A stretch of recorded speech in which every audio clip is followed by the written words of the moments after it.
You've probably heard this one. Unfinished tasks stick in your memory. Finished ones fade. It's called the Zeigarnik Effect, and it's taught in psychology classes, productivity books, and half the internet's advice on why you can't stop thinking about that one unanswered email. The story behind it is genuinely charming.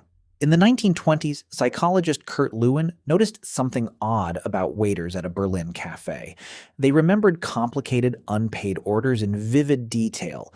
The moment a bill was settled, that same order vanished from memory almost instantly. Lewin had a student test the idea properly. Her name was Bluma Zeigarnik. In 1927, Zeigarnik ran a genuinely elegant experiment. 164 participants, students, teachers, even children, were each given a series of 18 to 22 small tasks: sculpting shapes from clay, solving puzzles, simple arithmetic, continuing a poem.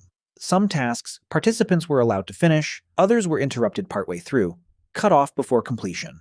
Afterward, she asked everyone to recall as many of the tasks as they could. The result? People remembered the interrupted tasks roughly twice as often as the completed ones. It felt like proof of something intuitive. An unfinished task creates a kind of mental tension that keeps it active in memory until it's resolved. The findings spread everywhere.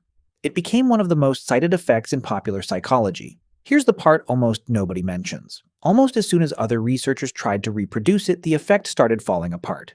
In 1968, researcher Van Bergen conducted a large-scale review of studies attempting to replicate Zeigarnik's results. The results were, to put it generously, inconsistent. Some labs found the effect, some found nothing at all. Some found the exact opposite. Completed tasks remembered better. Decades of further attempts didn't settle it. And in 2025, a comprehensive meta-analysis pulled together the accumulated data across nearly a century of research. Its conclusion was blunt. There is no reliable memory advantage for unfinished tasks. Not a small effect, not a subtle one.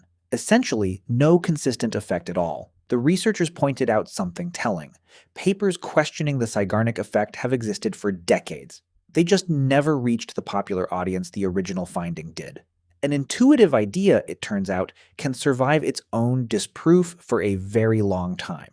So if the memory effect isn't real, why does it still feel true? Why does an unfinished task genuinely nag at you? That same 2025 analysis actually answers this, and the answer is where it gets interesting. Researchers tested two separate things at once: whether people remembered interrupted tasks better, and whether people felt drawn to go back and finish them. The memory result? Essentially nothing, exactly as the broader research had shown for decades. But the second result was completely different. People showed a strong, consistent, reliable pull to resume unfinished tasks, regardless of whether they remembered the details any better. This is a related but genuinely distinct phenomenon, first documented by one of Zeigarnik's own colleagues, Maria Ovsiankina, and it's now called the Ovsiankina effect. Unlike the memory claim, this one holds up. The theoretical explanation traces back to Lewin's own original framework. He proposed that starting a task creates something like a psychological tension, a kind of internal pressure that stays active until the task is resolved. Complete the task, and the tension discharges. Interrupt it, and the tension just stays. Zeigarnik assumed that tension would manifest as better memory. It turns out that's the wrong prediction. The tension doesn't sharpen your memory of the task, it sharpens your motivation to go back and finish it. That's a meaningfully different thing. One is about what your brain remembers, the other is about what your brain wants. So the popular version of this story has the mechanism backwards.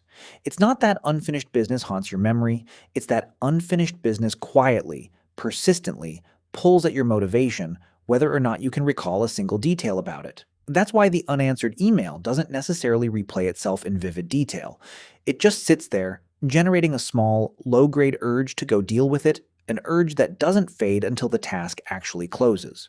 Nearly 100 years after a Berlin waiter forgot a paid bill and remembered an open tab, the real story turned out to be less about what we remember and entirely about what we can't quite let go of.